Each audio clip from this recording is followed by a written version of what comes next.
Hello friends, welcome to our YouTube channel study pre questions. Friends, इस video में हम लोग क्षितिज भाग 2 का एक रचना पढ़ेंगे, लखनवी अंदाज। हम लोग क्षितिज भाग 2 में जितनी कहानियां हैं उसको हम लोग पढ़ रहे हैं। उसी में से एक है लखनवी अंदाज, जो कि क्षितिज भाग 2 में संकलित है। और क्षितिज भाग 2 जो है हम लोग को मैट्रिक लेवल में पढ़ना है, यानी कि मैट्रिक लेवल का जो भी एग्ज़ाम होगा उसमें हमको ये लखनवी अंदाज पढ़ना है। तो पहले जो है हम लोग इसका लेखक परिचय पढ़ेंगे। इसके लेखक हैं यशपाल जी।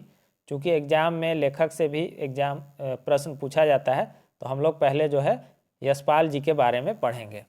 चलिए देखते हैं। यशपाल का जन्म 1903 में पंजाब के फिरोजपुर छावनी में हुआ। प्रारंभिक शिक्षा कांगड़ा में ग्रहण करने के बाद लाहौर के नेशनल कॉलेज से उन्होंने बीए किया। वहाँ उनका परिचय भगत सिंह और सुखदेव से हुआ। स्वाधीनता संग्राम की क्रांतिकारी धारा से जुड़ाव के कारण वे जेल भी गए। उनकी मृत्यु 1976 में हुई। तो जन्म 1903 ईस्वी में और मृत्यु कब हुआ? 1976 ईस्वी में।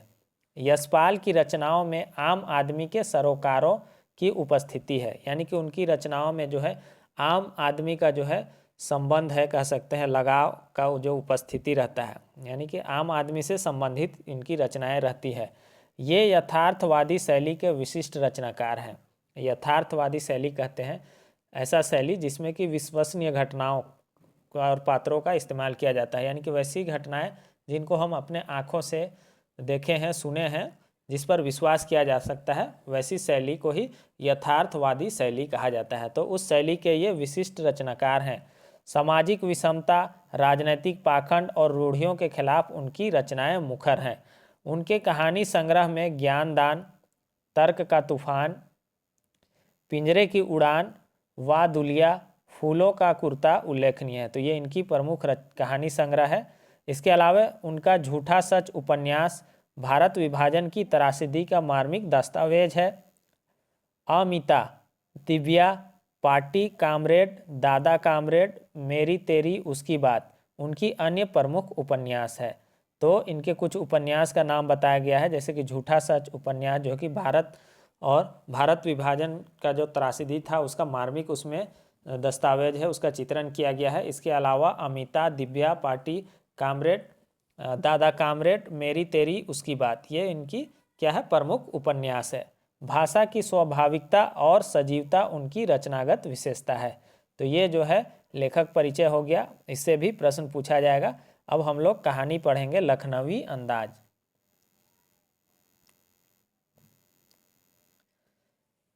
लखनवी अंदाज।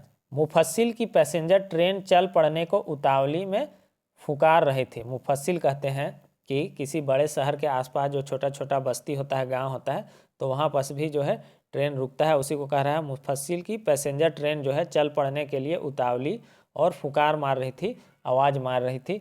आराम से सेकेंड क्लास में जाने के लिए दाम अधिक लगते हैं। दूर तो जाना नहीं था। आराम से सेकेंड क्लास में बैठ के जाने के लिए जो है दाम अधिक लगता है, पैसा अधिक लगता है।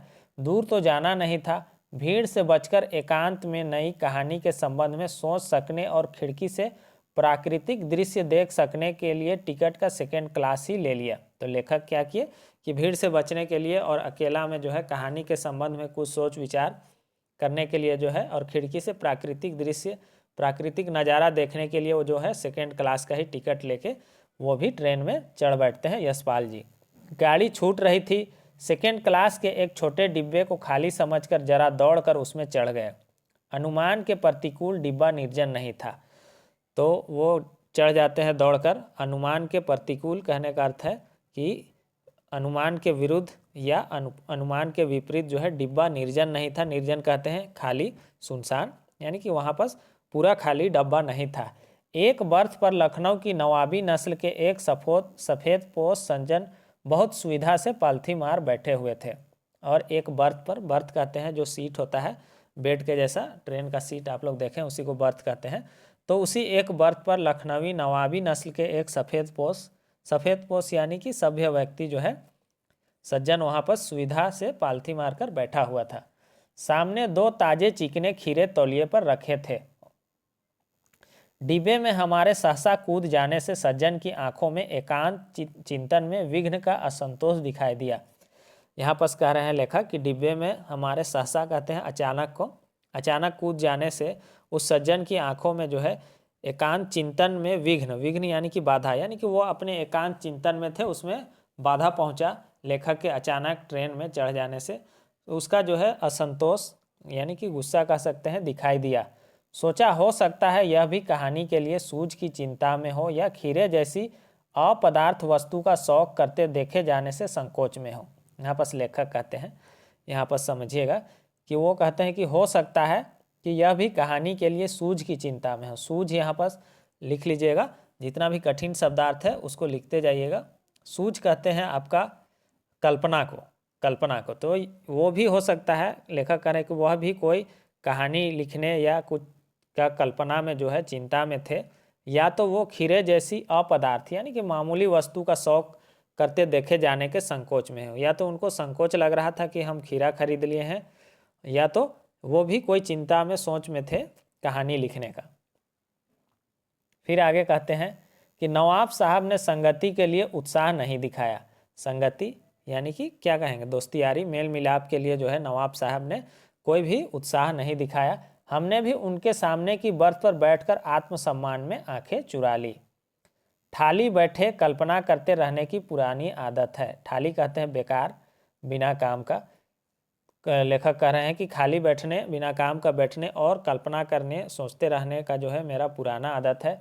नवाब साहब की असुविधा और संकोच के कारण का अनुमान करने लगे, और ऐसे मेरा आदत ही था, तो नवाब साहब को क्या असुविधा हुआ या वो किस संकोच में पड़ गए उसका भी अनुमान लगाने लगे, सोचने लगे। संभव है नवाब साहब ने बिल्कुल अकेले यात्रा कर सकने के अनुमान में किफ़ायत के विचार से सेकेंड क्लास का टिकट खरीद लिया हो।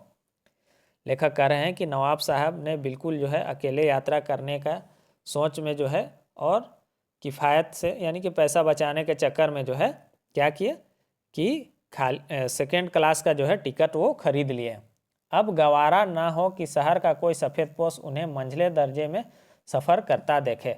अब उनको ये गवारा नहीं लग रहा था, अच्छा नहीं लग रहा था कि शहर का कोई सफ़ेदपोश यानी कि कोई सज्जन मामूली आदमी जो है क्या करे, उनको मंझले दर्जे में सफ़र यानी कि सेकेंड क्लास में सफ़र करते हुए देखे। हो सकता है उनका जो है चिंता यही बात को लेकर था कि कोई हमको देख लिया कि हम जो है सेकेंड क्लास में सफ़र कर रहे हैं।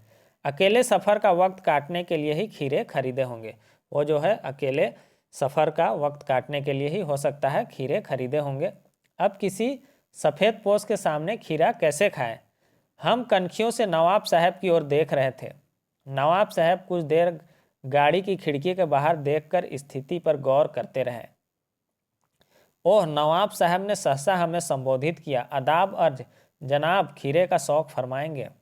फिर लेखक कहते हैं कि अचानक जो है कहते हैं नवाब साहब कि ओह, सहसा यानी कि अचानक हमें संबोधन किया, हमें कहा कि आदाब अर्ज, ये आदाब अर्ज यानी कि अभिवादन का एक प्रकार है। तो वो उनका अभिवादन करते हुए कहते हैं कि जनाब खीरे का शौक फरमाएंगे, यानी कि आप भी खीरा लीजिएगा।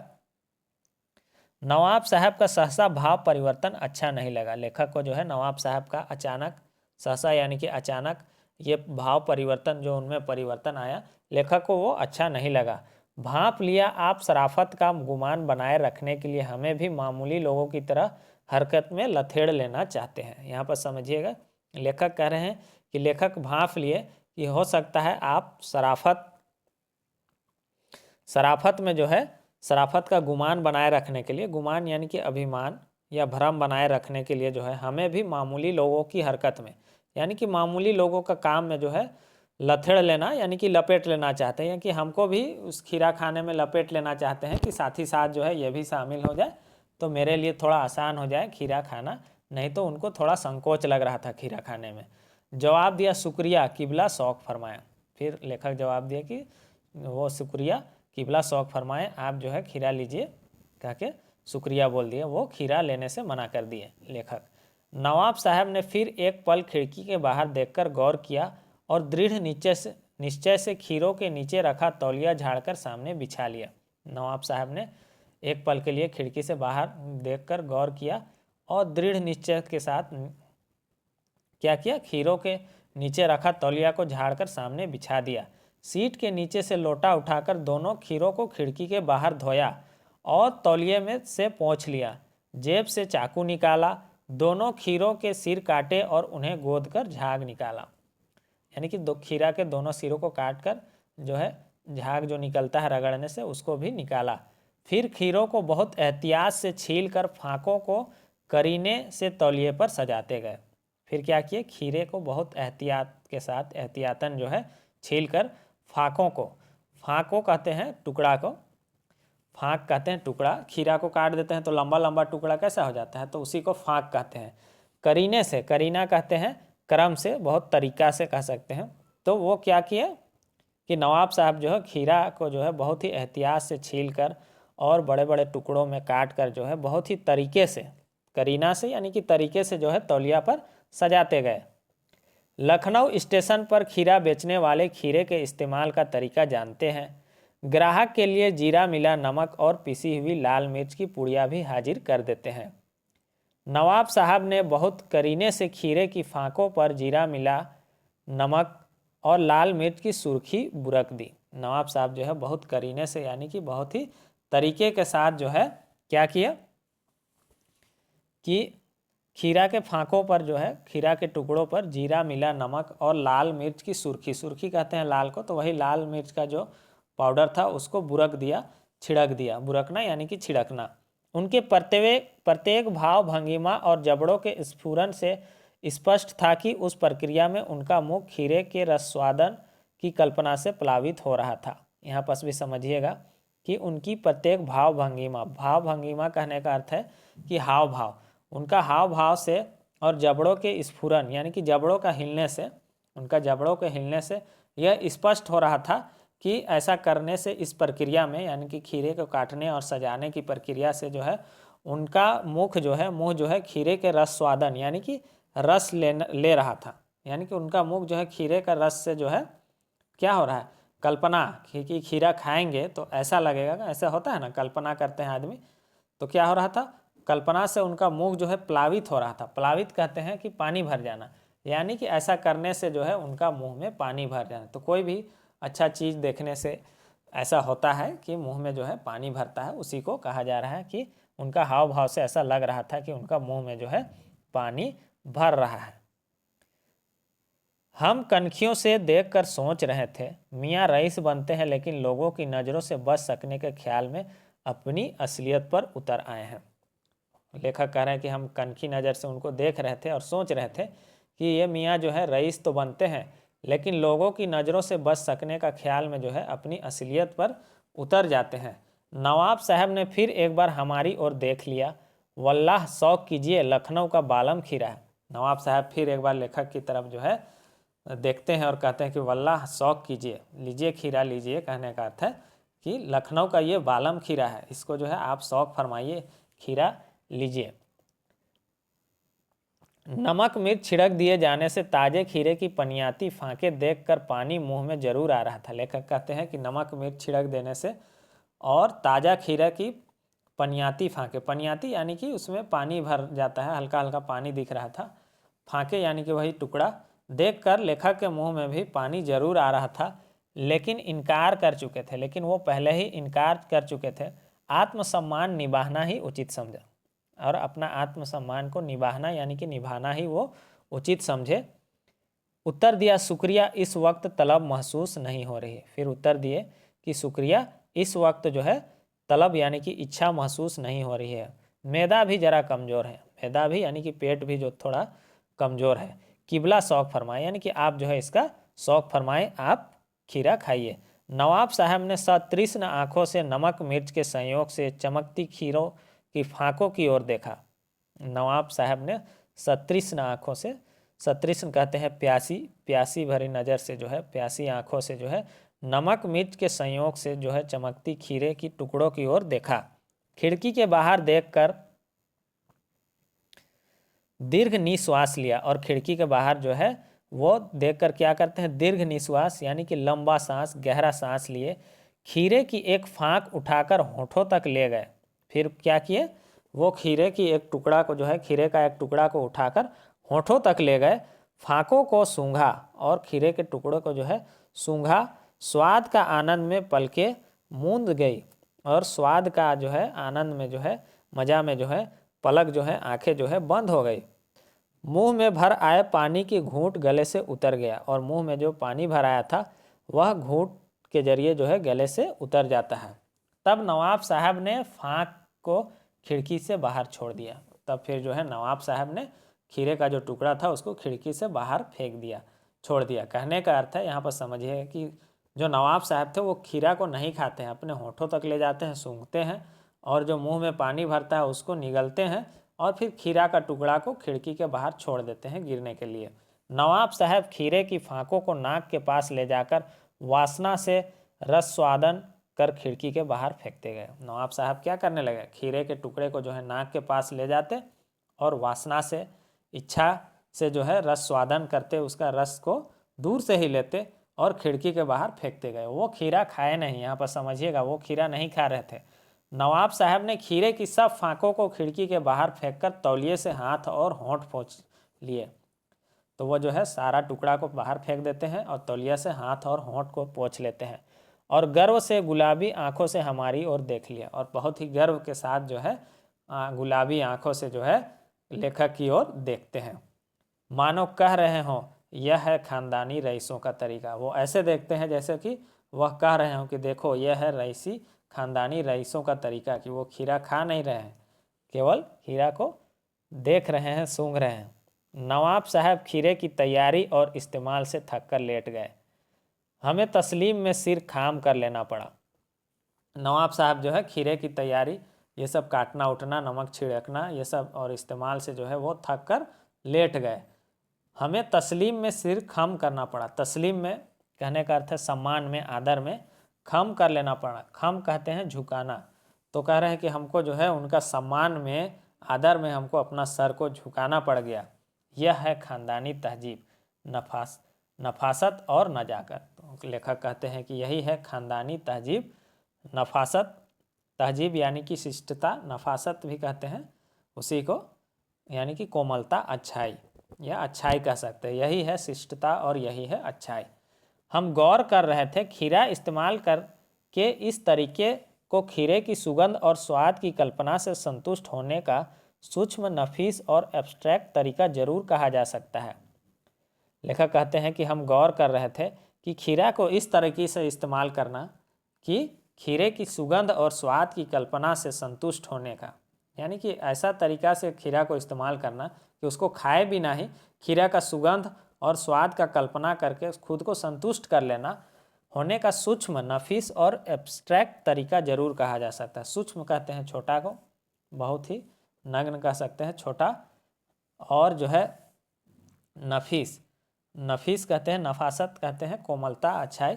यहाँ पर नफीस का अर्थ हो जाएगा बढ़िया, यानी कि छोटा, बढ़िया या एब्स्ट्रैक्ट। एब्स्ट्रैक्ट कहते हैं कि ये भी बहुत छोटा कहते हैं, जिसका कोई भौतिक अस्तित्व ना हो, जिसका जो है कल्पना भी केवल किया जा सकता है, इतना छोटा। तो सूक्ष्म, नफीस और एब्स्ट्रैक्ट तरीका जरूर कहा जा सकता है। परंतु क्या ऐसे तरीके से उदर की तृप्ति भी हो सकती है? लेखक कहते हैं लेकिन क्या ऐसा तरीका से कभी पेट का जो है तृप्ति यानी कि संतुष्टि हो सकता है, पेट को संतुष्टि हो सकता है अगर ऐसा किया जाए तो? ऐसा लेखक सोच रहे थे कि ऐसा करके फेंकते जाने से खीरा को क्या पेट को भी कभी संतुष्टि हो सकता है? उदर यानी कि पेट। नवाब साहब की ओर से भरे पेट के ऊंचे ढकार का शब्द सुनाई दिया, और इसी दरमियान जो है नवाब साहब की ओर से जो है भरे पेट के ऊंचे ढकार का शब्द भी सुनाई दिया। तो खाने के बाद जो ढकार आता है वैसा ढकार भी जो है लेखक को सुनाई दिया नवाब साहब का। और नवाब साहब ने हमारी ओर देखकर कह दिया, खीरा लजीज होता है लेकिन होता है शकील, नामुराद मैदे पर बोझ डाल देता है।